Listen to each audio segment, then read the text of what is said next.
শুভ সকাল, তোমরা যে যেখানে আছো আশা করি সবাই ভালো আছো। Welcome to my class physics pH 1101। তোমরা এখানে দেখতে পাচ্ছ যে আমার পার্টিকুলার্স গুলো এখানে যে আছে। তোমরা চাইলে ওয়েবসাইটে ভিজিট করতে পারো। এখানে আমরা চেষ্টা করব এই যে কোর্স ম্যাটেরিয়াল গুলো দিয়ে রাখার। You can get access over there. কারো যদি কোনো কোয়েরি থাকে তাহলে you can raise your hand. এখানে তুমি সেই কোশ্চেন করতে পারো, আমরা চেষ্টা করব উত্তর দেওয়ার। এবং পরবর্তীতে যদি তোমাদের কোনো কোশ্চেন থাকে তাহলে এখানে ইমেল গুলো দেয়া আছে, তোমরা you can get access over there. তাছাড়া এখানে আমার ইউটিউব চ্যানেল আছে, এখানে আমি চেষ্টা করব এই ক্লাসটা আপলোড করার। যারা মিস করবা কোনো অংশ বা যারা অ্যাটেন্ড করতে পারোনি তারা সেখান থেকে দেখে নিতে পারো। তো আমরা যেহেতু একটা বিশেষ পরিস্থিতির মধ্যে দিয়ে যাচ্ছি, তো এই মহামারী সিচুয়েশনে আমি এই পেজটা রেখেছি যাতে নাকি তোমরা সতর্কতা অবলম্বন করতে পারো। তো তোমরা এটা ফলো করতে পারো, দ্যাট মে হেল্প ইউ। আমরা আমাদের লেসনে আসছি। তো তোমরা অলরেডি জানো যে আমরা আজকে কার্নট সাইকেল পড়াবো। তো এই কার্নট সাইকেলে যাওয়ার আগে আমাদের জানতে হবে কার্নট রিভার্সিবল ইঞ্জিন সম্পর্কে।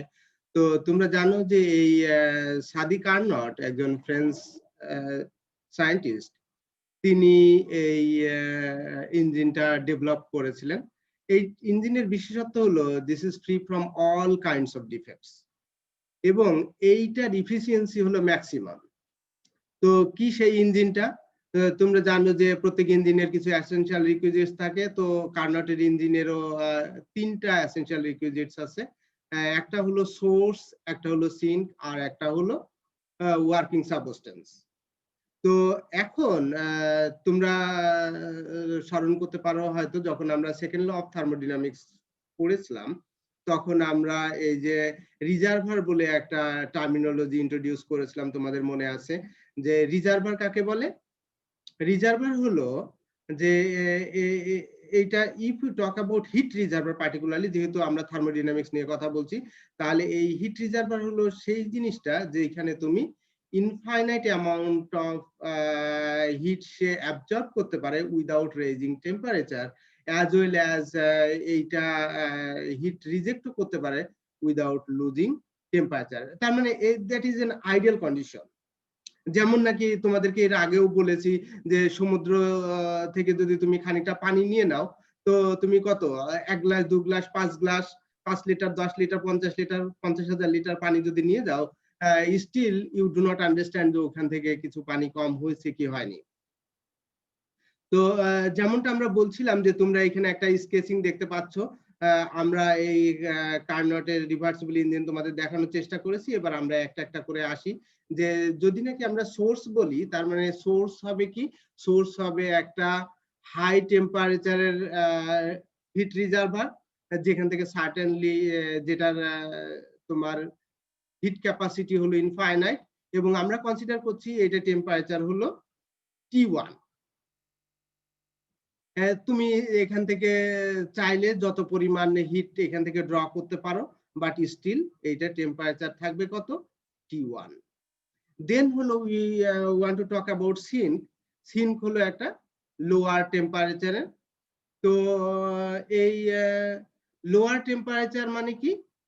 লোয়ার টেম্পারেচার মানে হলো যে তুমি সোর্স যে টেম্পারেচারে কনসিডার করেছো T1, তাহলে এই সিঙ্ক হবে T1 এর থেকে কম টেম্পারেচার T2 তে, এবং এইটারও তোমার থার্মাল ক্যাপাসিটি হলো ইনফাইনাইট, এবং এইখান থেকে তুমি যত খুশি হিট ড্র করতে পারো বা রিজেক্ট করতে পারো, সেটা টেম্পারেচার কত থাকবে? T2 থাকবে।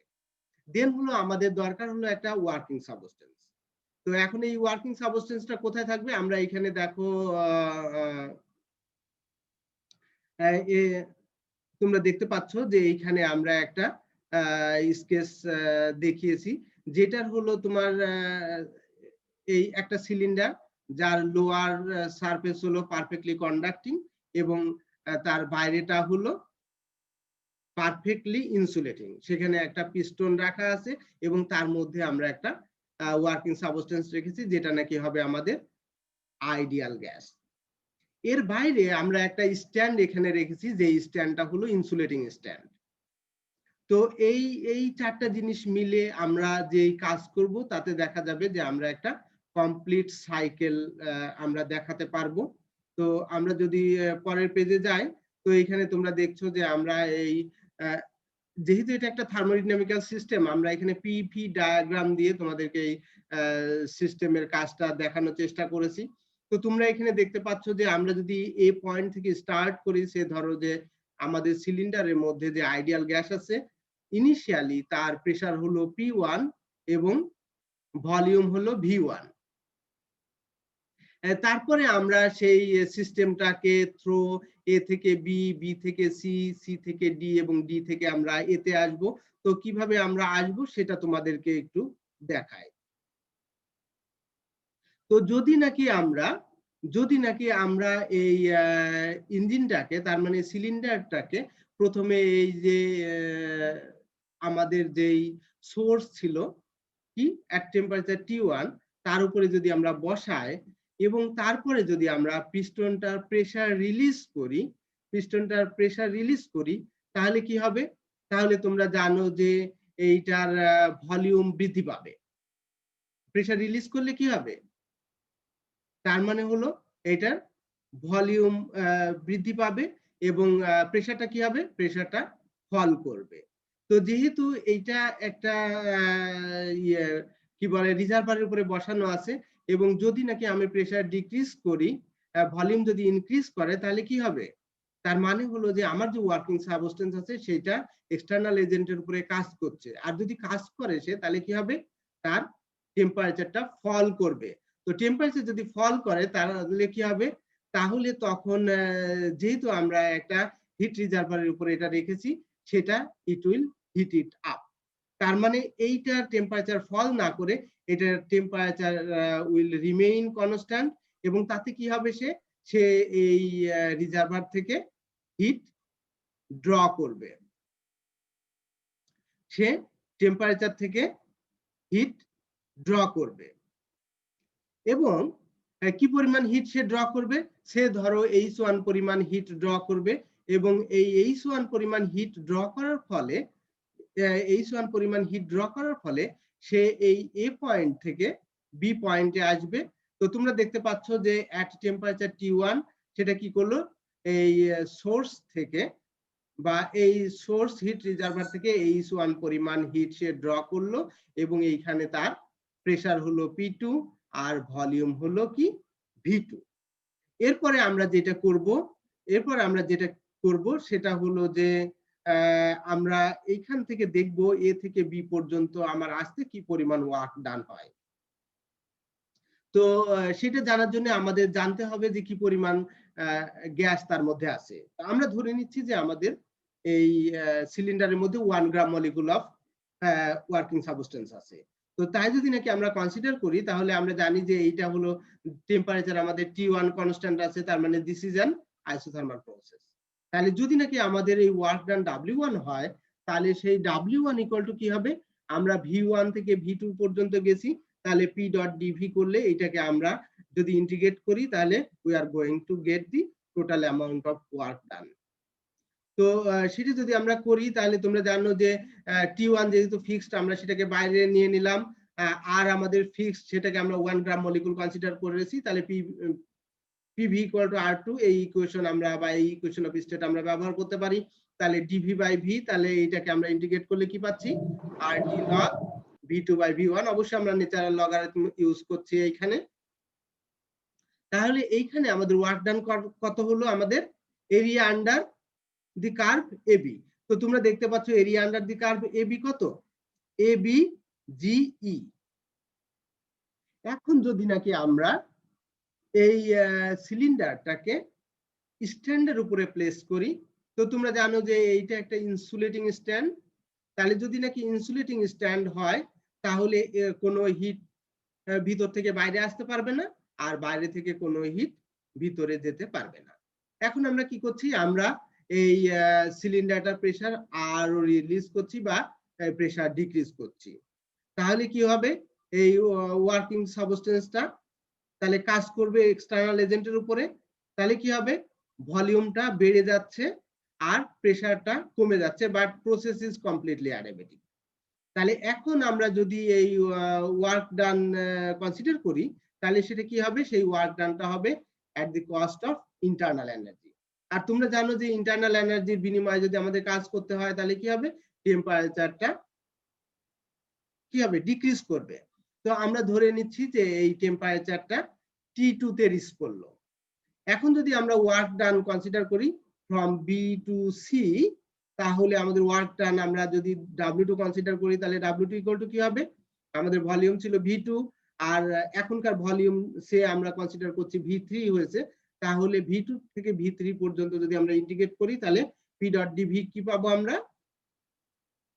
তোমরা সার্টেনলি জানো যে আমরা অ্যাডায়াবেটিক কেসে ইকুয়েশন অফ স্টেট কি কনসিডার করি, PV to the power gamma equal to constant, যেটা ইকুয়াল টু আমরা K কনসিডার করছি। তাহলে P ইকুয়াল টু কি হবে, K by V to the power gamma. এখন তাহলে আমাদের W2 কি হবে, আমরা K কে বাইরে নিলাম, তাহলে DV by V to the power gamma.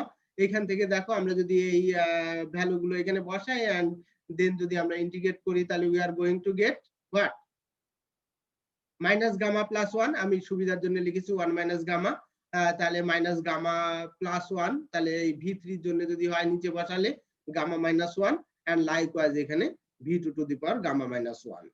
তো সার্টেনলি তোমরা জানো যে এটা অ্যাডিয়াবেটিক সিস্টেম, তাহলে আমাদের এই P2 V2 to the power gamma equal to P3 V3 to the power gamma equal to আমরা কনস্ট্যান্ট কি কনসিডার করেছিলাম, K কনসিডার করেছিলাম। তাহলে that is going to give you K। এখন যদি আমরা এই K এর ভ্যালু গুলো এখানে বসাই, এই ইকুয়েশনে বসাই, তাহলে আমরা এখানে কি পাচ্ছি, W2 equal to 1/1 minus gamma P3 V3 to the power gamma by V3 to the power gamma minus 1 minus P2 V2 to the power gamma by V2 to the power gamma minus 1। তাহলে এখন আমরা এখান থেকে যদি simplify করি, তাহলে আমরা দেখছি 1/1 minus gamma into P3 V3 minus P2 V2। এখন দেখো আমরা যদি বি পয়েন্টে এই P2 V2 সমান কত হবে, RT1, আর এইখানে এই সি পয়েন্টে P3 V3 সমান কত হবে, RT2। তো আমরা যদি এইগুলো এই উপরের ইকুয়েশনে বসাই, তাহলে আমরা W2 ইকুয়াল টু কি পাচ্ছি, 1/1 minus gamma RT2 minus RT1। তো এইটাকে সিম্পলিফাই করলে আমরা দেখতে পাচ্ছি R by gamma minus 1 T1 minus T2। আমরা দুটো ক্ষেত্রেই একটা করে নেগেটিভ এনেছি, নেগেটিভ নেগেটিভ আমাদের ক্যান্সেল আউট হলো, এটা আমাদের সুবিধার জন্য আমরা এই ফর্মে লিখেছি, যেহেতু আমাদের T2 মানে T1 গ্রেটার দেন T2। তাহলে আমাদের এই ক্ষেত্রে ওয়ার্ক ডান কত হলো, আমাদের বি থেকে সি পর্যন্ত area under the curve BC HG হলো, এই এরিয়াটুকু হলো আমাদের ওয়ার্ক ডান। এখন আমরা আসি, যদি নাকি আমরা এই ইঞ্জিনটাকে এবার সিনকের উপরে বসাই, সিন কত টেম্পারেচারে ছিল, সিন ছিল অ্যাট টেম্পারেচার T2। তো এখন আমরা এইটার যে সিলিন্ডার আছে তার উপরে আমরা প্রেসার অ্যাপ্লাই করব, তার মানে আমরা প্রেসার ইনক্রিজ করব। তো প্রেসার ইনক্রিজ করলে কি হবে, আমরা সিস্টেমের উপরে ওয়ার্ক করছি, তো সিস্টেমের উপরে ওয়ার্ক করলে কি হয়, টেম্পারেচার রাইজ করে। তো যেহেতু এটা আমাদের একটা হিট রিজার্ভারের উপরে বসানো আছে, আর এটা যেহেতু perfectly conducting at the bottom, তাহলে কি হবে, হিট মানে যদি আমাদের টেম্পারেচার রাইজ করে, তাহলে কি হবে, সেটা হিট ট্রান্সমিট করবে টু দি রিজার্ভার, করে কি হবে, আমাদের temperature will remain constant at T2। তো এই যে আমরা যদি নাকি এটাতে T2 তে যদি আমরা টেম্পারেচার কনস্ট্যান্ট রাখতে চাই, তাহলে কিছু পরিমাণ হিট আমাদেরকে রিজেক্ট করতে হবে to the sink at temperature T2। তো আমরা ধরে নিচ্ছি যে এই যে অ্যামাউন্ট অফ হিট যেটা নাকি গিভেন টু দি রিজার্ভার, সেটা হলো আমাদের H2। তাহলে এখন আমাদের ওয়ার্ক ডান কত হবে, সি থেকে ডি পর্যন্ত, তাহলে আমাদের এইখান থেকে এই P3 থেকে P3 থেকে V4 পর্যন্ত আমাদেরকে কি করতে হবে, ইন্টিগ্রেট করতে হবে আমাদের এই স্মল অ্যামাউন্ট অফ ওয়ার্ক ডানকে। এবং যদি আমরা ইন্টিগ্রেট করি, তাহলে আমরা এর আগেও ইন্টিগ্রেট করেছি, আমরা এইখানে আমাদের টেম্পারেচার কত, টেম্পারেচার হলো আর মানে T2, এবং আমাদের এই গ্যাস কনস্ট্যান্ট হলো, ইউনিভার্সাল গ্যাস কনস্ট্যান্ট হলো R, তাহলে RT2 লগ V4/Q। তো যদি নাকি আমরা একটা নেগেটিভ সাইন নিয়ে নিই, তাহলে আমরা এটাকে V4/V3 না লিখে V3/V4 লিখতে পারি। দেন আমরা কি করব, তোমরা জানো যে এইখানে আমাদের যদি এরিয়া আন্ডার দি কার্ভ এই সি থেকে ডি পর্যন্ত আমরা কনসিডার করি, তাহলে আমাদের W3 কি হবে, area under the curve C to D কত হবে, আমাদের হবে CHFD, এই এরিয়াটুকু হবে আমাদের ওয়ার্ক ডান। তো আমরা এখানে এই যে আগের স্লাইডে এখানে তোমরা দেখতে পাচ্ছ আমরা নেগেটিভ সাইন এই জন্য এনেছি। নেগেটিভ সাইন মানে কি, নেগেটিভ সাইন মানে হলো যে এই ওয়ার্ক ডানটা করা হচ্ছে ওয়ার্কিং সাবস্টেন্সের উপরে। এখন যদি আমরা এই সিলিন্ডারটাকে প্লেস করি আবার ইনসুলেটিং স্ট্যান্ডের উপরে, এবং তারপরে যদি আমরা প্রেসার ইনক্রিজ করি, তাহলে কি হবে, তাহলে আমাদের ভলিউম ডিক্রিজ করবে। আমরা কতক্ষণ পর্যন্ত ভলিউম ডিক্রিজ করব, যতক্ষণ নাকি এটা এই আগের অবস্থানে ফিরে আসে। আগের অবস্থান মানে কি, আগের অবস্থান মানে হলো আমাদের এই যে এ পয়েন্টে যেন আমাদের ফিরে আসে।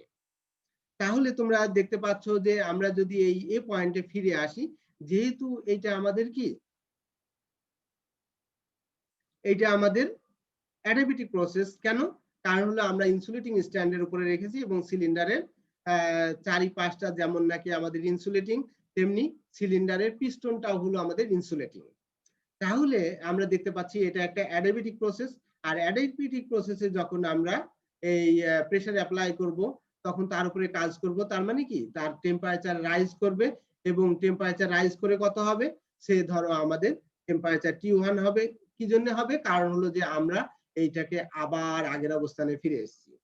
তো এখন কথা হলো যে আমরা এই আগের অবস্থানে কি করে ফিরে আসলাম। আগের অবস্থানে এই জন্য ফিরে আসলাম যে আমরা আগেই বলেছি যে আমরা এমন একটা ইঞ্জিন ডিজাইন করেছি, তোমরা এখানে দেখো, এখানে দেখো যে আমাদের এই ইঞ্জিনের যে চারটা পার্ট আছে, একটা হলো সোর্স, একটা হলো সিঙ্ক, একটা হলো আমাদের সিলিন্ডার, আর একটা হলো স্ট্যান্ড। তো এর প্রত্যেকটা ক্ষেত্রে যেমন সোর্সের উপরের অংশটা কন্ডাক্টিং মানে কি পারফেক্টলি কন্ডাক্টিং, সিঙ্কের উপরের অংশটা কন্ডাক্টিং মানে কি পারফেক্টলি কন্ডাক্টিং, আর এই সিলিন্ডারের নিচের অংশ বটমটা কন্ডাক্টিং, এর মানে হলো এটা পারফেক্টলি কন্ডাক্টিং। স্ট্যান্ডটা ইনসুলেটিং মানে হলো পারফেক্টলি ইনসুলেটিং। এবং আমাদের যে এই ওয়ার্কিং সাবস্টেন্স আছে, এটা হলো আমাদের আইডিয়াল গ্যাস আমরা কনসিডার করেছি। আর এই সিলিন্ডারের চারিপাশটা আমরা পারফেক্টলি নন কন্ডাক্টিং কনসিডার করেছি। এটার যে পিস্টন, সেটাকেও আমরা পারফেক্টলি নন কন্ডাক্টিং কনসিডার করেছি। এবং এটাও আমরা কনসিডার করছি যে এই যে পিস্টনটা তোমরা দেখতে পাচ্ছ, এটা ফ্রিকশনলেস। তাহলে তোমরা দেখতে পাচ্ছ যে এই থ্রু আউট দিয়ে আমরা যে প্রসেস গুলো অবলম্বন করলাম, এইখানে কোনো লস আমাদের হয়নি। তার মানে টোটাল সিস্টেমটা হলো আমাদের লসলেস। এইবার আমরা আসি যে এই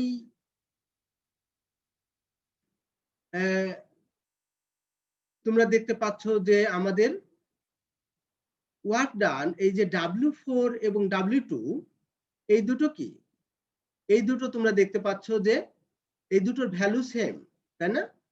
এই দুটোর value same, but their signs are opposite. এই যে ইকুয়েশন 4 নম্বরে দেখো, এখানে একটা নেগেটিভ সাইন আছে, R/gamma-1 T1 - T2। However equation 2 তে তোমরা কি দেখছো, W2 কি R/gamma-1, এখানে কোনো নেগেটিভ সাইন নেই, এন্ড এখানে T1 - T2। তার মানে এই W2 and W4 কি equal but with opposite sign. তাহলে কি হবে, they will cancel each other. তো আমরা যদি নেটওয়ার্ক ডান কনসিডার করি, তাহলে আমাদেরকে কি করতে হবে, আমাদেরকে এই সবগুলো ওয়ার্ক আমাদেরকে যোগ করতে হবে। তো আমাদের সবগুলো ওয়ার্ক কি ছিল, তোমরা দেখতে পাচ্ছ যে আমাদের ওয়ার্ক ছিল এই যে area ABGE plus area BCHG, দেন আমাদের একটা নেগেটিভ সাইন ছিল area CHFD minus area DFEA। তাহলে এই সবগুলো এরিয়া যদি আমরা যোগ করি, তাহলে আমরা কি পাচ্ছি, এরিয়া ABCD। তাহলে আমাদের নেটওয়ার্ক ডান কি, নেটওয়ার্ক ডান তোমরা এইখান থেকে দেখতে পাচ্ছ যে আমাদের এই যে আমাদের এ বি সি ডি এই ডি এ পর্যন্ত আমরা আসি বেটার, তাহলে কমপ্লিট সাইকেল হয়। তাহলে এই সাইকেলের মধ্যে যেই অংশটুকু, যেই এরিয়াটুকু কভার করছে, এই এরিয়াটুকু হলো আমাদের নেটওয়ার্ক ডান। যদি নাকি আমরা এখন ম্যাথমেটিক্যালি কনসিডার করি, তাহলে ম্যাথমেটিক্যালি কনসিডার করলে আমরা পরে আসি।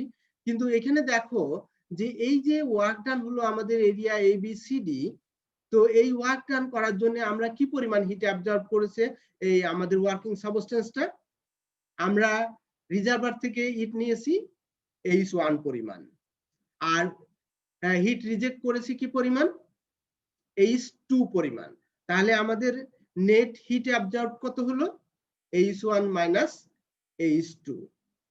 আর আমাদের নেট ওয়ার্ক ডান কত, নেট ওয়ার্ক ডান হলো আমাদের W1 plus W2 plus W3 plus W4। তো এই W1, W2, W3, W4 এর ভ্যালুগুলো যদি আমরা এখানে বসাই, তাহলে আমরা এখানে বসিয়েছি, তোমরা দেখতে পাচ্ছ। তাহলে এইখান থেকে এই যে second term and third, I'm sorry, second term and fourth term, that is going to cancel each other. তাহলে কি রিমেইন করছে এখানে আমাদের, তাহলে এই net amount of work W যদি আমরা কনসিডার করি, তাহলে W equal to RT1 log V2 by V1 minus RT2 log V3 by V4। এখন তোমরা দেখো যে A এবং D are on the same adiabatic, তাই না? A R D on the same adiabatic। তো যদি সেম adiabatic হয়, তাহলে আমরা এই ইকুয়েশন অফ স্টেটকে কিভাবে লিখতে পারি? এখানে আমাদের টেম্পারেচার কত ছিল, এতে আমাদের টেম্পারেচার কত ছিল T1, এখানকার ভলিউম কত V1, তাহলে আমাদের এই যে T1 V1 to the power gamma minus 1, আর এখানে আমাদের এই D তে আমাদের টেম্পারেচার কত ছিল T2, ভলিউম কত V4, তাহলে কি হলো T2 V4 to the power gamma minus 1। এটিকে যদি আমরা রিঅ্যারেঞ্জ করি, তাহলে T2 by T1 equal to আমরা V1 by V4 to the power gamma minus 1। এবার আমরা আসি যদি আমরা এই বিসি অ্যাডাইবেট কনসিডার করি, বিসি অ্যাডাইবেট যদি আমরা কনসিডার করি, তাহলে বি পয়েন্টে আমাদের টেম্পারেচার কত, বি পয়েন্টে আমাদের টেম্পারেচার হলো T1 এবং ভলিউম কত, ভলিউম হলো V2, তাহলে T1 V2 to the power gamma minus 1।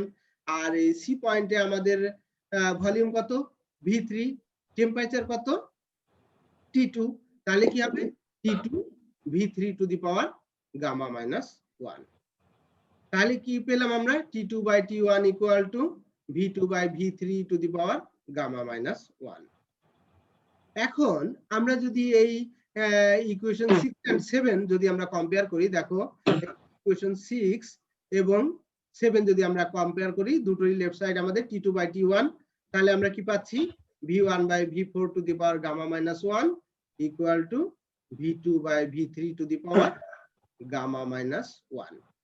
তাহলে এখান থেকে আমরা যদি এই দুটোরই যদি আমরা পাওয়ারকে এলিমিনেট করি, সূচককে যদি আমরা এলিমিনেট করি, তাহলে we are going to get V1 by V4 equal to V2 by, তো এটাকে যদি আমরা রিঅ্যারেঞ্জ করি, তাহলে V2 by V1 equal to V3 by V4। এখন দেখো আমাদের ইকুয়েশনটা কি ছিল, এখানে RT1 log V2 by V1 minus RT2 log V3 by V4 ছিল, তাই না? তো সেখানে যদি আমরা এই V3 বাই V4 এর মান যদি V2 বাই V1 বসাই, তাহলে আমরা এটাকে আরো সিম্পলিফাই করতে পারি। আমরা এখান থেকে এই V2 বাই V1 কে যদি কমন নিই, তাহলে আমরা এখানে দেখতে পাচ্ছি T1 মাইনাস T2 থাকে। সো আমাদের এই যে ওয়ার্ক ডান যদি নাকি আমরা হিট ইউনিটে বা এইটাকে আমরা ওয়ার্ক ইউনিটে ট্রান্সফার করে নিই, তাহলে আমাদের কি হলো, এখানে এই হিট ইউনিটে কি ছিল H1 মাইনাস H2, আর আমাদের ওয়ার্ক ডান কত W। তাহলে যদি আমরা এফিসিয়েন্সিকে ইটা দিয়ে ডিজাইন করি, তাহলে ইটা ইকুয়াল টু কি ইউজফুল আউটপুট বাই ইনপুট। তাহলে W বাই H1, বিকজ আমরা কি পরিমাণ হিট দিয়েছি হিট দিয়েছি আমরা H1 আর ইন রিটার্ন আমরা কাজ কতটা পেয়েছি, কাজ পেয়েছি আমরা W পরিমাণ। তাহলে এই W এর ভ্যালু যদি আমরা এখান থেকে বসাই, আর H1 তো তোমরা অলরেডি জানো, H1 কত ছিল আমাদের, W হলো আমাদের H1 minus H2 by H1। তো W তোমরা অলরেডি দেখলা যে কত আমরা পেয়েছি, R log V2 by V1 T1 minus T2। আর H1 হিটের পরিবর্তে আমাদের কাজ কি পরিমাণ ছিল, RT1 log V2 by V1। তাহলে এইখান থেকে যদি এটাকে আমরা সিম্পলিফাই করি তাহলে আমরা এখান থেকে কি পাবো, তোমরা উপর থেকে দেখছো যে আমরা এটাকে সিম্পলিফাইড ফর্মে 1 মাইনাস H2 বাই H1 লিখতে পারি, বা 1 মাইনাস T2 বাই T1 লিখতে পারি, আমরা পরের পৃষ্ঠা লিখেছি। তাহলে এটা equal to 1 minus T2 by T1 আমরা লিখতে পারি। তো এখানে কতগুলো কথা বলে নেওয়া দরকার, যে এই কার্নোটস ইঞ্জিন হলো পারফেক্টলি রিভার্সিবল। তো পারফেক্টলি রিভার্সিবল মানে কি, তার মানে তুমি এইটাকে রিভার্স ডিরেকশনে অপারেট করতে পারবা। এটা রিভার্স ডিরেকশনে অপারেট করতে পারবা। সেক্ষেত্রে এটা কিভাবে কাজ করবে, তখন এটা আমাদের রেফ্রিজারেটর হিসেবে কাজ করবে। তো সেক্ষেত্রে আমরা কি করব, সেক্ষেত্রে আমরা এই H2 পরিমাণ হিট আমরা সিঙ্ক থেকে নেব এবং বাইরে থেকে এক্সটার্নাল ওয়ার্ক করব, এবং তারপরে আমরা H1 পরিমাণ হিট আমরা সোর্সে দিব। তাহলে তখন এটা আমাদের রেফ্রিজারেটর হিসেবে কাজ করবে। এখানে একটা কথা খুবই গুরুত্বপূর্ণ বলে রাখা ভালো, সেটা হলো যে আইসোথার্মাল প্রসেস কখন হয়, যখন টেম্পারেচার সেম থাকে, তাই না? তো টেম্পারেচার সেম থাকতে হলে কি হতে হবে, টেম্পারেচার সেম থাকতে হলে আমাদের এই প্রসেসটা হতে হবে ইনফাইনাইটলি স্লো। তো ইনফাইনাইটলি স্লো মানে কি, পিস্টনটাকে আমাদেরকে খুব স্লোলি মুভ করতে হবে, এত স্লো মুভ করতে হবে যাতে নাকি এই টেম্পারেচার কমে যাওয়ার আগেই বা বেড়ে যাওয়ার আগেই সে রিজার্ভার থেকে হিট নিতে পারে বা রিজার্ভারে হিট দিতে পারে। আর অ্যাডিয়াবেটিক প্রসেস মানে কি, অ্যাডিয়াবেটিক প্রসেস মানে হলো যেই প্রসেসে আমার হিট বাইরে যেতে পারবে না, অথবা বাইরে থেকে হিট ভিতরে আসতে পারবে না। তো এইটা হতে হলে কি করতে হয়, এটা হতে হলে আমাদের এই প্রসেসটা হতে হবে এক্সট্রিমলি ফাস্ট, যাতে নাকি হিট ট্রান্সফার করার সুযোগই না পায়। তবে কোনো প্র্যাকটিক্যাল ইঞ্জিনই আসলে এই কন্ডিশনগুলো স্যাটিসফাই করে না। আর এই জন্যই সব প্র্যাকটিক্যাল ইঞ্জিনেরই efficiency less than Carnot's reversible engine. এই পর্যন্ত কারোর কোনো প্রশ্ন ছিল?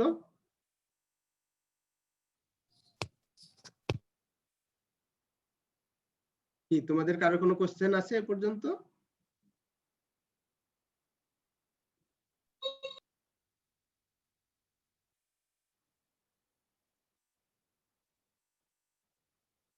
যদি কোনো কোশ্চেন না থাকে তাহলে আমরা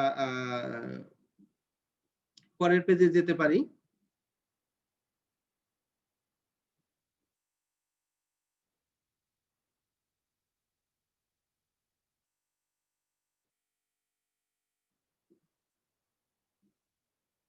তোমরা শুনতে পাচ্ছ আমাকে?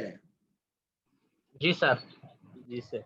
আচ্ছা, তো তোমাদের কোনো কোশ্চেন নাই তো এ পর্যন্ত?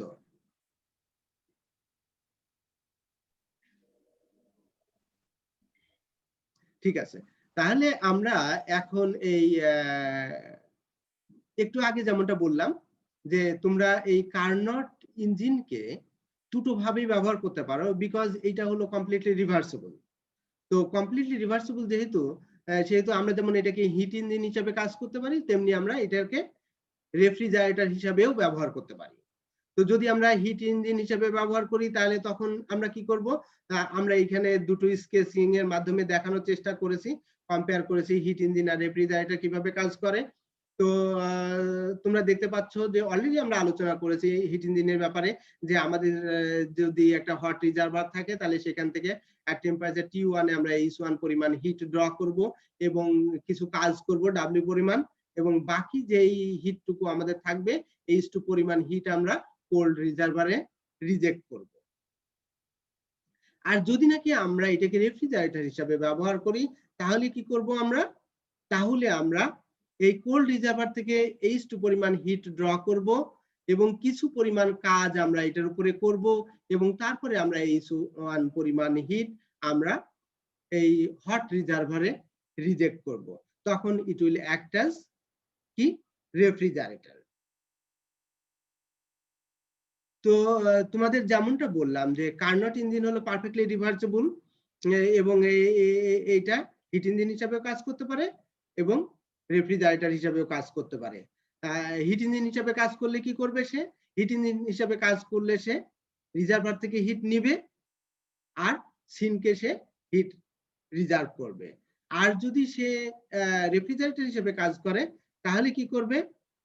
তাহলে সে লোয়ার টেম্পারেচার, তার মানে হলো আমাদের কি সিঙ্ক থেকে সে হিট নিবে আর সোর্সে সে হিট রিজেক্ট করবে। তো প্রত্যেক ক্ষেত্রে আমাদের এই সিস্টেমটা হবে কমপ্লিটলি রিভার্সিবল।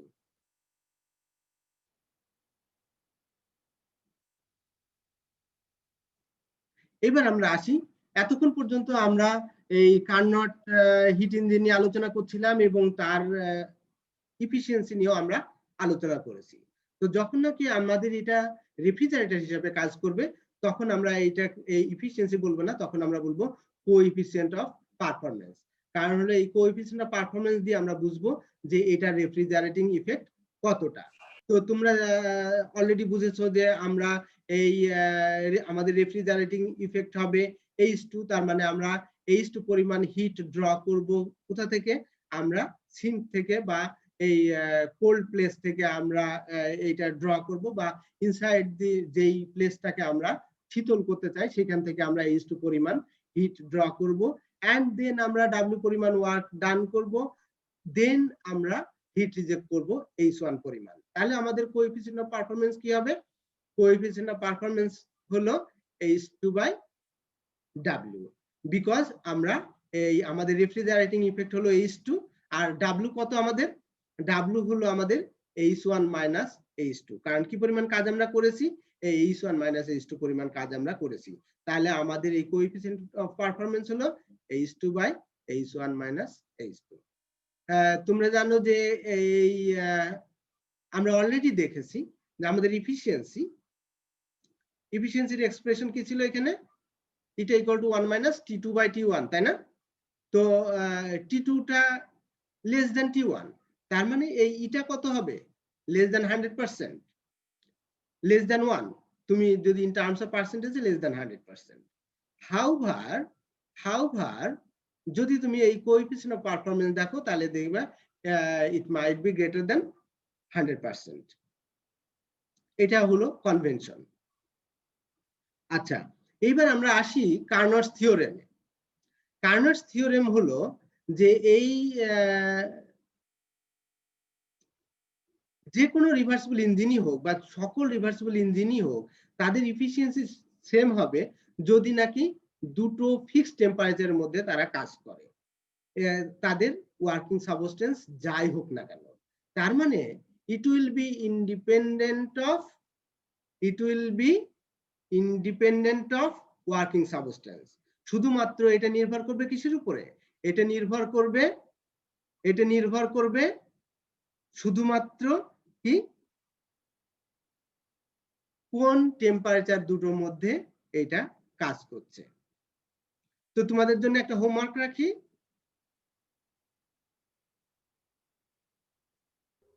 জি স্যার। হ্যাঁ, হোমওয়ার্কটা হলো যে এই যে আমরা কার্নট থিওরেম বললাম এটা তোমরা প্রমাণ করবা এবং পরবর্তীতে আমাকে জমা দিবা। Sir derivation? হ্যাঁ, ডেরিভেশন করব, ডিরাইভ করব? এটা তুমি প্রমাণ করবা। কিভাবে প্রমাণ করবা এটা তোমরা করবা, সেটাই তো হোমওয়ার্ক। আমি যদি আরো কিছু বলি তাহলে কি আর হোমওয়ার্ক থাকলো? ঠিক আছে, মানে স্যার আমরা প্রমাণ করব কি ইন্টিগ্রেশন, ডিফারেন্সিয়েশন এগুলোর মাধ্যমে প্রমাণ করে দেখাবো না গ্রাফের মাধ্যমে? তোমাকে কি জানতে বলেছি? চাচ্ছিলাম। বলেছি যে এই কার্নটের রিভার্সিবল ইঞ্জিন কি বলছে এখানে, যদি সেম টেম্পারেচার লিমিটের মধ্যে কাজ করে তার ইফিসিয়েন্সি সেম হবে। সেটা তোমার ওয়ার্কিং সাবস্টেন্সের উপরে ডিপেন্ড করবে না। তো তুমি সেটাই দেখাবা, যেভাবে পারো সেভাবে দেখাবা। Is that okay? G sir, বুঝতে পেরেছি। আচ্ছা, ইয়েস। এইবার আমরা আসি, তাহলে আমরা এতক্ষণ পর্যন্ত কি এই কার্নটের ইঞ্জিন সম্পর্কে কথা বললাম, তাই না? স্যার এটা হ্যাঁ বলো স্যার বলো। স্যার এটা আপনাকে আপনাকে কি ইমেল করে পাঠাবো স্যার কবে? না, তোমরা আমাদের তো ইউনিভার্সিটি খুলবে, তাই না? পরীক্ষা দিতে হলে তোমাদের ইউনিভার্সিটি খুলতে হবে না? জি স্যার। এখনো তো আমাদের অনলাইনে পরীক্ষা নেওয়ার তো ইউনিভার্সিটি খুললে স্যার কি অ্যাসাইনমেন্ট নেবেন? কুইজ টেস্ট নিতে পারে। হ্যাঁ, অ্যাসাইনমেন্ট হিসেবে তোমাদের তো আগেও অ্যাসাইনমেন্ট দেয়া আছে না কিছু? তোমাদেরকে তো এর জি আগেও স্যার, দেওয়া আছে স্যার। অ্যাসাইনমেন্ট দিয়েছি, তো সবগুলো একসাথে জমা দিবা। জি স্যার, থার্মোমিটারের থার্মোমিটারের উপর। আচ্ছা, অনেকগুলো অ্যাসাইনমেন্ট দেয়া আছে, আরো হয়তো ভবিষ্যতে কিছু দেয়া হবে, সেগুলো তোমরা একসাথে জমা দিবা। আর যেগুলো আমি অনলাইনে বলবো সেগুলো অনলাইনে দিতে পারো। ওই যে তোমাদেরকে তার আমরা আগে একটা ছিল হলো কনস্ট্যান্ট ভলিউম হাইড্রোজেন থার্মোমিটার, এটা সেগুলো দেওয়া তোমরা ছিল। নোট রাখবা, কি কি ছিল সেগুলো তোমরা নোট রাখবা। জি স্যার, তো মানে দুই আচ্ছা, তিনটাই দেওয়া হয়েছে। তো স্যার এটা কি লাস্টে আপনি মানে ইসের লাস্টে একবারে নেবেন একবারে জমা দিও, তাহলে সবগুলো? আমার জন্য সুবিধা হবে, কারণ আলাদা আলাদা আচ্ছা করলে স্যার, ঠিক আছে। এটা inconvenient to check all the things. তোমাদের তো আমি কুইজ টেস্ট বা এখানে ক্লাস টেস্ট নিতে পারি। এনিওয়ে, আমরা পড়াতে থাকি, তারপরে এই বিষয়ে আমরা সিদ্ধান্ত নিব। তোমাদের তো এর আগে একটা ক্লাস টেস্ট নিয়েছি আমি, তাই না? জি স্যার। হ্যাঁ, আর এইখানে আমরা দেখি কিভাবে অ্যাসেস করা যায়, এটা নিয়ে আমরা বরং পরে আলোচনা করব। তো এই জি স্যার। যেমনটা বলছিলাম, কার্নটের থিওরেম অলরেডি এখানে স্টেটমেন্ট আমরা বলেছি। অন্যভাবে বলতে গেলে আসলে কার্নটের থিওরেমটা হলো যে কার্নটের ইঞ্জিনটা হলো বেস্ট। এটাই হলো কার্নট থিওরেম। যেমন আমি তোমাদের সবচেয়ে ভালো পড়াই, এই জন্য তোমরা ক্লাসে আসতে পছন্দ করো না। আচ্ছা, এনিওয়ে, দ্যাটস কিডিং। তো আমরা এনট্রপি নিয়ে একটু আলোচনা করি। তো তোমরা এখানে দেখতে পাচ্ছ যে আমরা একটা কমপ্লিটলি রিভার্সিবল প্রসেস এখানে আমরা দেখিয়েছি। তো এই পিভি ডায়াগ্রামে আমরা দেখিয়েছি যে তুমি এই স্টেট 1 থেকে 2 তে সে এ প্রসেসে গিয়ে বি প্রসেসে ফিরে আসতে পারো, বা এ প্রসেসে গিয়ে সি প্রসেসে ফিরে আসতে পারো। তো যেহেতু আমরা এই প্রসেসগুলোকে আরবিটারি কনসিডার করছি, কাজে আরো অনেকগুলো প্রসেস কনসিডার করার দরকার নেই। আরবিটারি মানে তো এনি ওয়ান অফ দি, তুমি আরো প্রসেস কনসিডার করতে পারো, and you can get there and you can get back. So আমরা যদি এই এই এই রিভার্সিবল প্রসেসটা কনসিডার করি, তাহলে আমরা এইখানে এই কমপ্লিট সাইকেলে যদি ইন্টিগ্রেট করি ডেল্টা ইস বাই টি, তাহলে দ্যাট শুড গিভ ইউ 0, কারণ তোমরা যেখান থেকে শুরু করেছিলে আবার সেখানে ফিরে এসছো। তার মানে এই আমাদের total integration over the cycle কি হবে? 0 হবে। তো এখন যদি নাকি আমরা একটা প্রসেস কনসিডার করি, যে আমরা 1 থেকে 2 তে যাব এই প্রসেসে, এবং আমরা 2 থেকে 1 এ ফিরে আসব আমরা বি প্রসেসে, তাহলে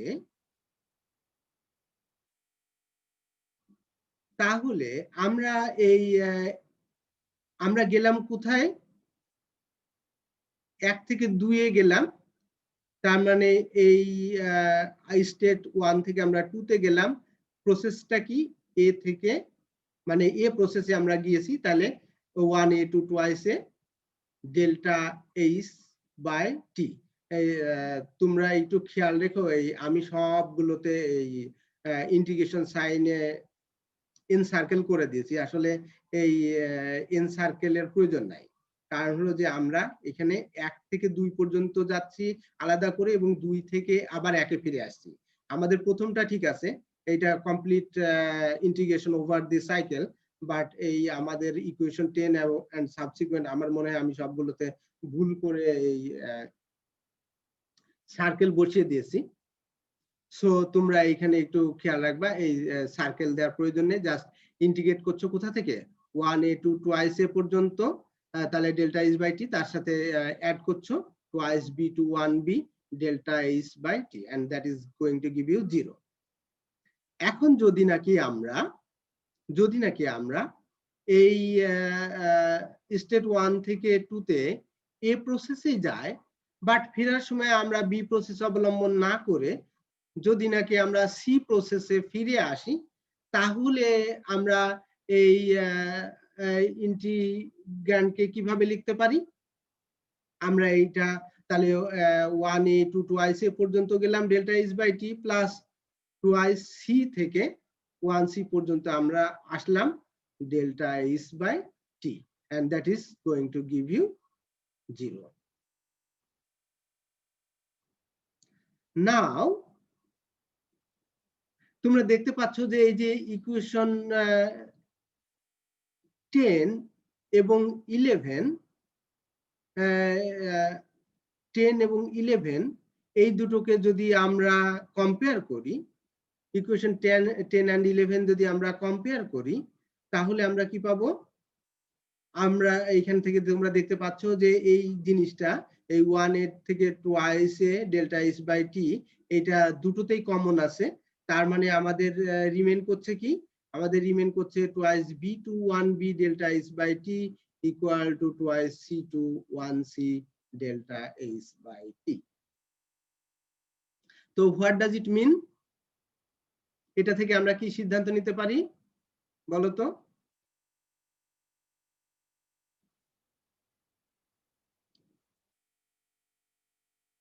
হ্যাঁ, কি সিদ্ধান্ত নেওয়া যায়? এই ধরনের আলোচনা কিন্তু ইতিপূর্বে আমরা করেছি ক্লাসে, তোমাদের মনে আছে? এখানে খেয়াল করো, এই ডেল্টা ইস বাই টি, এই delta S by T is path independent, বা প্রসেস ইন্ডিপেন্ডেন্ট, বিকজ আমরা দেখো এখানে আমরা এটা বি প্রসেস অবলম্বন করেছি স্টেট 2 থেকে 1 এ আসতে, আর এটা আমরা সি প্রসেস অবলম্বন করেছি 2 থেকে 1 এ আসতে। এখানে দেখো খেয়াল করো, আমরা এই যে একটা আমরা 2 থেকে 1 এ এসেছি, আর একটা 2 থেকে 1 এ এসেছি, একটা বি প্রসেসে একটা সি প্রসেসে। তার মানে এই প্রসেসেস আর ইন্ডিপেন্ডেন্ট। কি এই ইন্টিগ্র্যান্ডটা ডেল্টা ইস বাই টি হলো ইন্ডিপেন্ডেন্ট অফ দি প্রসেস। তার মানে তুমি যে পথেই যাও না কেন, it does not matter, it matters only what, এইটা হলো তুমি কোথা থেকে কোথায় যাচ্ছ, ইনিশিয়াল পয়েন্ট এবং এন্ড পয়েন্ট, মানে হলো এটা হলো পয়েন্ট ফাংশন, এটা হলো পয়েন্ট ফাংশন। তার মানে হলো যে এই এই এই ডেল্টা ইস বাই টি কি, এইটা হলো একটা প্রপার্টি। এইটা কিসের প্রপার্টি? এটা হলো সিস্টেমের প্রপার্টি। তার মানে we are talking about thermodynamics, তার মানে এটা একটা থার্মোডাইনামিক্যাল প্রপার্টি। তো এই যে প্রপার্টিটা আমরা পেলাম, এই ডেল্টা ইস বাই টি, যেটা নাকি আমাদের পাথ ইন্ডিপেন্ডেন্ট বা প্রসেস ইন্ডিপেন্ডেন্ট, সেইটাকে আমরা বলি এনট্রপি অফ দি সিস্টেম। তো আমরা যদি এইটাকে ডিএস দিয়ে লিখি, তাহলে ডিএস ইকুয়াল টু কি হবে? ডিএস ইকুয়াল টু হবে ডেল্টা ইস বাই টি। তো এটাকে যদি আমরা ইন্টিগ্রেট করি, তাহলে কি হবে? S2 minus S1 equal to 1 to 2 delta S by T। এখন দেখো আমরা 1 to 2 কেন বললাম? কারণ হলো আমরা দেখেছি B, C বা A, it does not matter তুমি কোন পথে যাচ্ছ বা কোন পথে ফিরে আসছো, এটা ম্যাটার করে না। ম্যাটার কি করে? ম্যাটার করে যে তুমি কোথা থেকে কোথায় যাচ্ছ তার উপরে। তার মানে হলো যে আমরা বলতে পারি যে এই কোয়ান্টিটিটা S2 minus S1, এটা রিপ্রেজেন্ট কি করে? এটা রিপ্রেজেন্ট করে চেঞ্জ ইন এনট্রপি। কিসের? ওই সিস্টেমের, যে তুমি যদি স্টেট 1 থেকে 2 তে যাও, তাহলে তোমার কি পরিমাণ এনট্রপির পরিবর্তন ঘটবে। এবার আমরা আসি এই change in entropy in a reversible process. তো অলরেডি আমরা একটা রিভার্সিবল প্রসেস নিয়ে আলোচনা করেছি, যেটা তোমাদের কাছে এখন অনেকটা ফ্যামিলিয়ার হয়ে উঠেছে। সেটা কি? কার্নট সাইকেল, তাই না? দ্যাট ইজ কি? জি স্যার। এই রিভার্সিবল প্রসেস। আচ্ছা, তো আমরা এখানে একটা কার্নট সাইকেল কনসিডার করছি, A B C D A. এটা হলো আমাদের একটা কার্নট সাইকেল, যেখানে এ থেকে বি পর্যন্ত আমরা H1 হিট দিচ্ছি আর T1 এ, এবং এই সি থেকে ডি এখানে আমরা H2 পরিমাণ হিট রিজেক্ট করছি আর T2 তে। তাহলে দেখো আমাদের এই A B C D A এই কমপ্লিট সাইকেলে আমাদের এনট্রপির কি পরিবর্তন হচ্ছে আমরা একটু দেখি। তো যদি নাকি আমরা এই এ থেকে বি পর্যন্ত আসি, তাহলে আমরা কি দেখতে পাবো? এ থেকে বি পর্যন্ত কি ঘটছে? আমাদের সিস্টেমটা H1 পরিমাণ হিট গ্রহণ করছে অ্যাট টেম্পারেচার T1 এ, তাই না? অ্যাট টেম্পারেচার T1 এ। তাহলে চেঞ্জ ইন এনট্রপি কি হবে? H1 by T1। এই এনট্রপিটা কি হবে? গেইন বাই দি সিস্টেম, তাই না? এই H1 বাই T1 টা কি? আমার এই এ থেকে বি পর্যন্ত আমাদের যে সিস্টেম, আমরা এর আগে বলেছিলাম কি আইডিয়াল গ্যাস হলো আমাদের ওয়ার্কিং সাবস্টেন্স। তাহলে এই সিস্টেমটা কি করছে? এই এনট্রপি গেইন করছে H1 বাই T1। এখন দেখো বি থেকে সি পর্যন্ত, এটা কি আমাদের বি থেকে সি পর্যন্ত আমাদের অ্যাডিয়াবেটিক প্রসেস। তো অ্যাডিয়াবেটিক প্রসেস মানে কি? অ্যাডিয়াবেটিক প্রসেস মানে হলো এখানে no heat is taking or giving out by the system. তাহলে এখানে যদি কোনো হিটের আদান প্রদান না হয়ে থাকে, তাহলে ডিকিউ বাই টি কি হবে? ডিকিউ শূন্য, তার মানে সার্টেনলি এখানে চেঞ্জ ইন এনট্রপি 0। এবার সি থেকে ডি পর্যন্ত কি হবে? এইখানে আমরা হিট রিজেক্ট করছি, হিট রিজেক্ট করছি at টেম্পারেচার T2 তে। তাহলে কি হবে আমাদের? Loss in entropy, loss in entropy কত? H2 by T2। তাহলে সেই জন্য আমরা একটা নেগেটিভ সাইন ব্যবহার করেছি, -H2 বাই T2। এখন ডি থেকে এ পর্যন্ত কি হবে? তোমরা জানো যে ডি থেকে এ পর্যন্ত এটা একটা অ্যাডিয়াবেটিক প্রসেস, আর অ্যাডিয়াবেটিক প্রসেসে আমাদের এনট্রপির কোনো পরিবর্তন হয় না, বিকজ এখানে কোনো হিট এক্সচেঞ্জ নাই। তো হিট এক্সচেঞ্জ না হলে আমাদের এনট্রপির কোনো পরিবর্তন হচ্ছে না, আর যদি কোনো পরিবর্তন না হয় তাহলে কি হবে? চেঞ্জ ইন এনট্রপি শূন্য হবে। তাহলে আমাদের এই total gain in entropy by the system কি হবে? H1 by T1 minus H2 by. এখন দেখো তোমরা এর আগেই দেখেছো যে আমাদের এই H1 by T1 equal to H2 by T2। কেন? কারণ হলো তোমরা এই যে এখানে খেয়াল করো, আমরা এফিসিয়েন্সি কি লিখেছি? এটা equal to 1 minus T2 by T1, তাই না? ইকুয়েশন 8। আর এইখানে দেখো এই এফিসিয়েন্সি কি লিখেছি? 1 মাইনাস H2 বাই H1। তার মানে আমরা H2 by H1 equal to কি লিখতে পারি?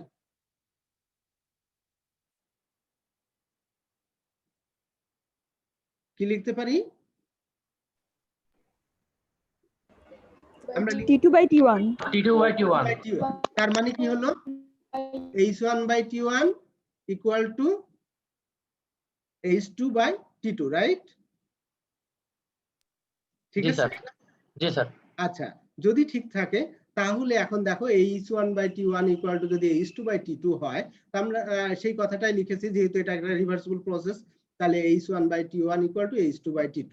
তো যদি আমরা এইখানে এই সমান করে দিই, তাহলে কি হচ্ছে? আমরা তাহলে টোটাল গেইন ইন এনট্রপি, তার মানে integral over the cycle ds কত হবে? H1 by T1 minus H2 by T2 equal to 0। তাহলে আমাদের এই যদি কমপ্লিটলি রিভার্সিবল একটা সিস্টেম থাকে বা প্রসেস থাকে, তাহলে সেই প্রসেসে আমাদের এনট্রপি গেইন কত হবে? There is no change in entropy. আর যদি চেঞ্জ ইন এনট্রপি হয় তাহলে কি হবে? তাহলে কমপ্লিটলি রিভার্সিবল হবে না। তোমাদের মনে আছে নিশ্চয় যে আমরা যখন এই সেকেন্ড ল অফ থার্মোডাইনামিক্স পড়ি, তখন এ নিয়ে অনেকগুলো কথা আমরা বলেছিলাম। এইবার আমরা আসি, যদি নাকি একটা ইরিভার্সিবল প্রসেস কনসিডার করি, তো আমরা একটা জেনেরিক ফর্মে বলি তুমি ম্যাথমেটিক্যালি এটা ডিরাইভ করতে পারো বা you can check it out, but আমরা একটা জেনেরিক আলোচনা করি। সেটা হলো যে আমাদের যে কোনো প্র্যাকটিক্যাল সিচুয়েশনে কি ঘটে। আমরা যখন নাকি ইঞ্জিনের কথা বলেছি তখন আমরা বলেছি যে এই হট রিজার্ভার থেকে আমরা হিট গেইন করব, কিন্তু নর্মালি কি ঘটে, প্রকৃতিতে কি ঘটে, যে কোনো হিটেড বডি কি করে বা হট বডি কি করে, সে হিট লুজ করে, তাই না? হিট লস করে না? হট বডি হিট লস করে, আর কোল্ড বডি কি করে? হিট গেইন করে। It gain করে স্যার। তাহলে তাহলে হট বডি যদি হিট লস করে, সে ধরো টেম্পারেচার T1 এ, তাহলে আমাদের এই লস ইন এন্ট্রপি কি হবে? H/T1, তাই তো?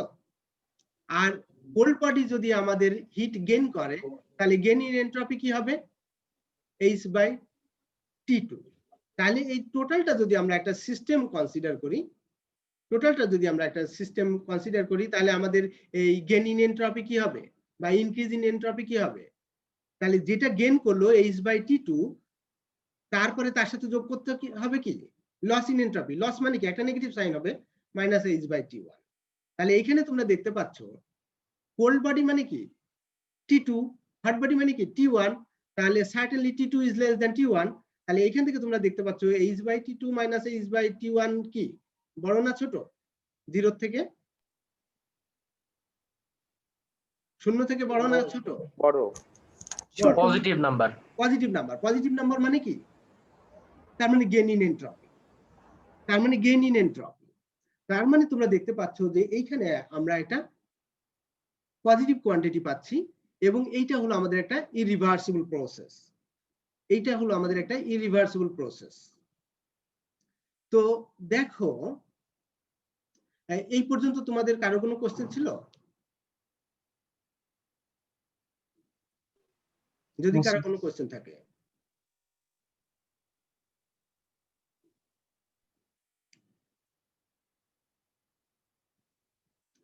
তাহলে এখানে দেখো যে এই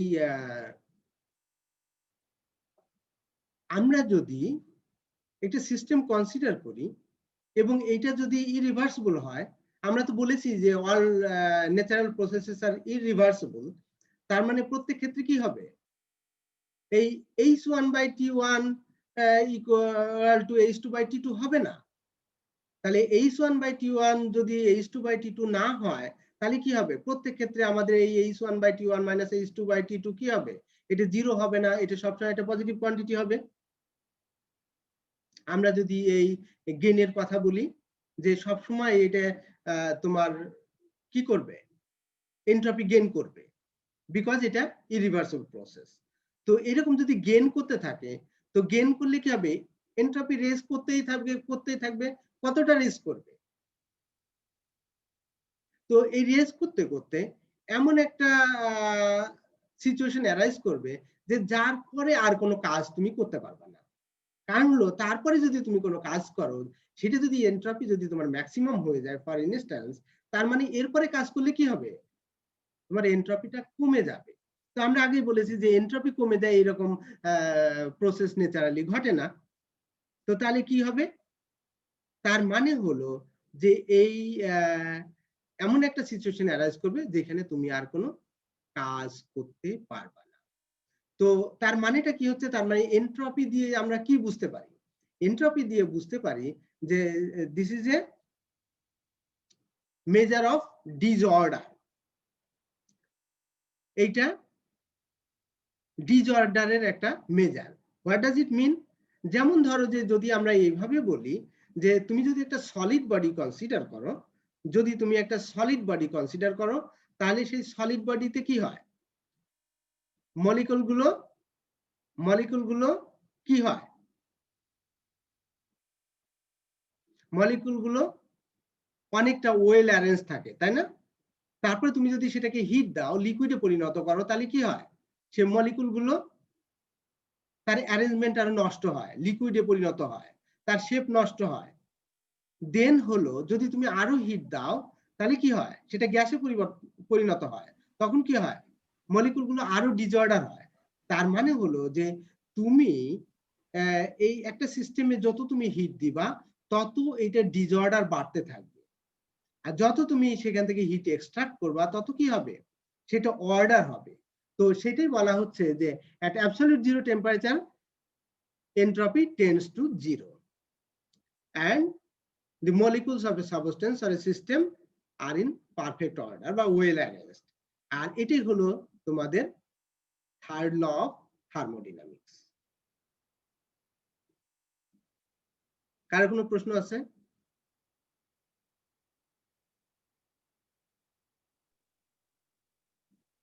আচ্ছা, যদি কোনো প্রশ্ন না থাকে তাহলে আমরা আসি এই entropy of A perfect gas. আমরা একটা পারফেক্ট গ্যাস কনসিডার করি। তো আমরা এই পারফেক্ট গ্যাসের 1 গ্রাম কনসিডার করছি। তো যদি নাকি আমরা 1 গ্রাম পারফেক্ট গ্যাস কনসিডার করি যার প্রেসার হলো পি, ভলিউম হলো ভি এবং টেম্পারেচার হলো টি, সে ধরো আমরা এই গ্যাসে যদি ডেল্টা এইচ পরিমাণ হিট সাপ্লাই করি তাহলে কি হবে, তোমরা জানো ফার্স্ট ল অফ থার্মোডাইনামিক্স কি বলে, যে the amount of heat given to a system is equal to the increase in internal energy plus external work done. তাহলে আমরা এখানে increase in internal energy dU plus external work delta W লিখেছি। তাহলে এই delta is equal two কত হবে আমাদের, তো তোমরা জানো যে এই চেঞ্জ ইন ইন্টারনাল এনার্জি যেহেতু আমাদের 1 gram molecule gas, I am sorry 1 gram molecule না 1 গ্রাম গ্যাস, তাহলে 1 ইনটু সিভি ডিটি হলো আমাদের এই ডিইউ, আর আমাদের ওয়ার্ক ডান ডেল্টা ডাব্লিউ কি হবে, পিডিভি আমরা যে দিয়ে ভাগ করছি যেহেতু আমরা হিট ইউনিটে ট্রান্সফার করে নিলাম। তো তোমরা অলরেডি শিখেছো যে delta H by T equal to dS, তাই না, entropy change in entropy dS equal to delta H by T. তাহলে ডেল্টা এইচ ইকুয়াল টু কত, টি ডিএস। আমরা যদি এই 15 নম্বর ইকুয়েশনে এটা বসাই তাহলে T dS equal to CV dT plus PdV by J. এখন আমরা যদি এই ইকুয়েশন অফ স্টেট ব্যবহার করি পিভি ইকুয়াল টু আরটি, এখানে খেয়াল রেখো এই স্মল আর আমরা লিখেছি ফর 1 গ্রাম গ্যাস। তোমরা এটার সাথে কিন্তু এই ইউনিভার্সাল গ্যাস কনস্ট্যান্ট কে মিলিয়ে ফেলো না, this is not universal gas constant. এটা কিসের জন্য গ্যাস কনস্ট্যান্ট, 1 গ্রামের জন্য গ্যাস কনস্ট্যান্ট। আর ইউনিভার্সাল গ্যাস কনস্ট্যান্ট কিসের জন্য, 1 গ্রাম মলিকুলের জন্য। তাহলে তোমরা দেখতে পাচ্ছ এখান থেকে আমরা পি ইকুয়াল টু লিখতে পারি আরটি বাই ভি, আর আমরা সেটা যদি এই আগের ইকুয়েশনে বসাই তাহলে আমরা দেখতে পাচ্ছি T dS equal to CV dT plus RT dV by JV. তো আমরা যদি এই থ্রু আউট দি ইকুয়েশনকে টি দিয়ে ভাগ করি তাহলে আমরা লিখতে পারি dS equal to CV dT by T plus R by J dV by V. তো এইটাকে যদি আমরা ইন্টিগ্রেট করি কোথা থেকে, সে ধরো আমাদের ইনিশিয়ালি আমাদের এন্ট্রপি ছিল S1 এবং ফাইনাল এন্ট্রপি হলো আমাদের S2, তাহলে S1 থেকে S2 পর্যন্ত যদি আমরা ইন্টিগ্রেট করি ডিএস কে তাহলে এখানে আমাদের সিভি কনস্ট্যান্ট, T1 থেকে T2 পর্যন্ত dT by T plus R by J কে আমরা বাইরে নিলাম V1 two V2 DV by V. তাহলে এটাকে ইন্টিগ্রেট করলে আমরা পাচ্ছি S2 minus S1 equal to CV log T2 by T1 plus R by J log V2 by V1। তাহলে আমরা যদি একটা আইডিয়াল গ্যাস কনসিডার করি তাহলে তার change of entropy in terms of temperature and volume আমরা একটা এক্সপ্রেশন আমরা এখানে ডেভেলপ করলাম। তোমাদের আরেকটা হোমওয়ার্ক দিই, তোমরা এই এক্সপ্রেশনটা বের করবা in terms of pressure and temperature, ঠিক আছে?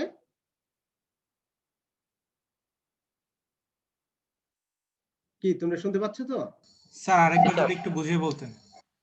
এই যে ইকুয়েশন 17 আমরা ডিরাইভ করলাম তাই না, তোমরাও ইকুয়েশন 17 ডিরাইভ করবা, কিন্তু এখানে আমরা কি করেছি, টি আর ভি ব্যবহার করেছি তাই না। এই এক্সপ্রেশনটা কি, আমাদের এই এস হলো function of T and V, তুমি যেটা করবা সেটা function of T and P, তার মানে টেম্পারেচার এন্ড প্রেসার। এবার ঠিক আছে? জি স্যার বুঝতে পেরেছি স্যার। আচ্ছা, এইবার আমরা এই টু সামারাইজ করি। কারো কোনো কোশ্চেন ছিল এই পর্যন্ত? কোনো কোশ্চেন নাই? স্যার খুব খারাপ পড়ান। আচ্ছা, যদি কোনো কোশ্চেন না থাকে তাহলে আমরা একটু সামারাইজ করি লজ অফ থার্মোডাইনামিক্স। আমরা এই পর্যন্ত কি কি ল পড়েছি? তোমাদের মনে আছে যে আমরা এই জিরোথ ল পড়েছি, এই জন্য আমি একটা জিরো এখানে লিখেছি। তারপরে কি পড়েছি? ফার্স্ট ল অফ থার্মোডাইনামিক্স পড়েছি, তারপরে সেকেন্ড ল অফ থার্মোডাইনামিক্স পড়েছি, তারপরে কি পড়েছি? আজকে পড়লাম থার্ড ল অফ থার্মোডাইনামিক্স। এবার আসি আমরা আমাদের এই যে জিরোথ লটা কি ছিল?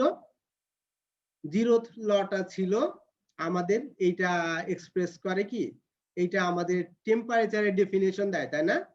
এটা আমাদের টেম্পারেচারের ডেফিনেশন দেয়, ইন্ডেক্সিং করে টেম্পারেচারকে। বা অন্যভাবে বললে এইটাকে আমরা কি করে বুঝি? আমরা এটা কম্পেয়ার করে বুঝি। তার মানে এই থার্মাল ইকুইলিব্রিয়াম দিয়ে আমরা বুঝি যে কোনটা গরম কোনটা কম গরম, তাই তো? সেটা হলো আমাদের zeroth law of thermodynamics. What about first law? First লটা হলো আমাদের কি ছিল? The amount of heat given to a system is equal to the increase in internal energy plus external work done. তার মানে কি? তার মানে হলো কনজারভেশন অফ এনার্জি। তো কনজারভেশন অফ এনার্জি হলেই হলো, কোনো অসুবিধা নেই, তাতে যে কোনো প্রসেসই সম্ভব, তাই না? যে কোনো প্রসেসই সম্ভব। তার মানে এই যে আমরা বলেছি রিভার্সিবল প্রসেস, রিভার্সিবল প্রসেস কোনটা সম্ভব কোনটা সম্ভব নয়, এটা নিয়ে কোনো মাথা ব্যথা ফার্স্ট ল অফ থার্মোডাইনামিক্স এর নাই। তার শুধু কি কনজারভেশন অফ এনার্জি হলেই হলো। আর সেকেন্ড ল অফ থার্মোডাইনামিক্স কি বলছে? সেকেন্ড ল অফ থার্মোডাইনামিক্স বলছে যে তুমি কোন ডিরেকশনে যেতে পারো আর কোন ডিরেকশনে যেতে পারো না। তার মানে তুমি সবগুলোতে যেতে পারো না। কোথায় যেতে পারো না? যেখানে তোমার এনট্রপি ইনক্রিজ করার সম্ভাবনা থাকে সেই প্রসেস অটোমেটিক্যালি তুমি ঘটাতে পারো না, অটোমেটিক্যালি ঘটবে না।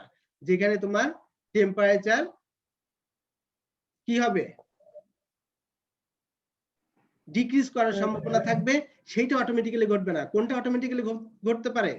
যেখানে তোমার এনট্রপি রেজ করার সম্ভাবনা আছে। এনট্রপি রেজ করার সম্ভাবনা আছে এইরকম কেসটাই কেবল অটোমেটিক্যালি ঘটতে পারে।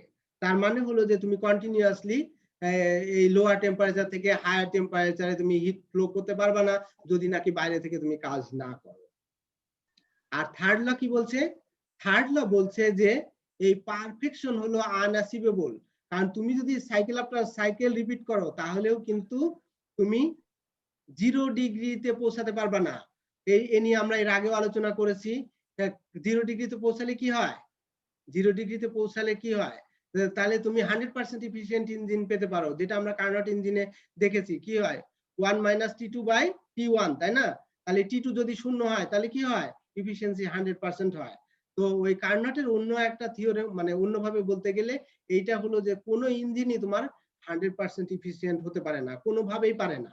কারণ হলো যে টি যদি 0 হয় মানে কি? টি 0 মানে হলো রিজার্ভার টেম্পারেচার 0। 0 রিজার্ভার কখনো হিট গ্রহণ করতে পারবে না। আর 0 রিজার্ভার যদি হিট গ্রহণ করতে না পারে সেটা হলো তোমার সেকেন্ড ল অফ থার্মোডাইনামিক্স। তার মানে কি? তার মানে তুমি এই পারফেকশন তুমি কখনো অ্যাচিভ করতে পারবে না। তুমি এই শূন্যতে পৌঁছাতে পারবে না। আর শূন্যতে পৌঁছাতে না পারা মানে হলো যে তুমি এই পারফেক্ট অ্যারেঞ্জমেন্টে কখনো পৌঁছাতে পারবে না। ধন্যবাদ সবাইকে। কারো কোনো প্রশ্ন আছে? স্যার এক্সামে স্যার কোশ্চেন কিভাবে আসতে পারে স্যার? সেটা তো কোশ্চেন যখন হাতে পাবা তখন দেখতে পাবা। আচ্ছা, প্যাটার্নটা স্যার এই এই এক্সপ্রেশন গুলো কি স্যার প্রমাণ করতে বলবে নাকি স্যার ম্যাথ আসবে? আগের বছরের কোশ্চেন দেখিস। শোনো, কোশ্চেন নিয়ে আমি আসলে কথা বলতে খুব স্বাচ্ছন্দ্য বোধ করি না। নাম্বার 1, আমরা এখানে লেখাপড়া করছি কি জন্য? টু মেক ইউ শেখার জন্য স্যার। Understand that. শেখার জন্য স্যার। আর তুমি লেখাপড়া করছো কি জন্য? তুমি এই জন্য পড়ছো ফিজিক্স, যাতে নাকি তুমি যা পড়বা যা করতে চাও সেইখানে তোমার যে প্রয়োজনগুলো আছে সেগুলো যেন তোমরা মিট আপ করতে পারো। তুমি জি, যখন স্যার। প্রবলেম ফেস করবা তুমি সেই প্রবলেমগুলো যেন সলভ করতে পারো। আর তুমি যদি কোশ্চেনের কথা বলো তাহলে আমার কোশ্চেন ওইরকমই হবে যাতে you should have the ability to solve the problem. আমি সবসময় চেষ্টা করব যে তুমি whether you got to understand the theme, তাহলে সেটা বুঝতে হলে তো তোমার থিওরিও লাগবে, তোমার প্রবলেমও লাগবে, তোমার ডেফিনেশনও লাগবে, সব জিনিসগুলো তোমার প্রয়োজন পড়বে এবং আই গেস সব জিনিসগুলো কোশ্চেনের মধ্যে থাকবে। জি স্যার, জি স্যার, ধন্যবাদ sir. You are most welcome. Sir আমাদের কি পিডিএফটা দিয়ে দিবেন? তোমরা যদি চাও তাহলে I can post it. Sir আমাদের মেইলে পিডিএফটা দিয়ে দিলে স্যার যদি ভালো হয়। একটু পাঠিয়ে দিতেন, যদি দিয়ে দিতেন ভালো হতো স্যার, পড়তে সুবিধা আমি হতো স্যার। এখন চেষ্টা করব আমার ওয়েব পেজে তোমাদের স্টুডেন্ট কর্নারে ওখানে রেখে দিতে, যাতে নাকি এই তুমি যে কোনো সময় অ্যাক্সেস নিতে পারো।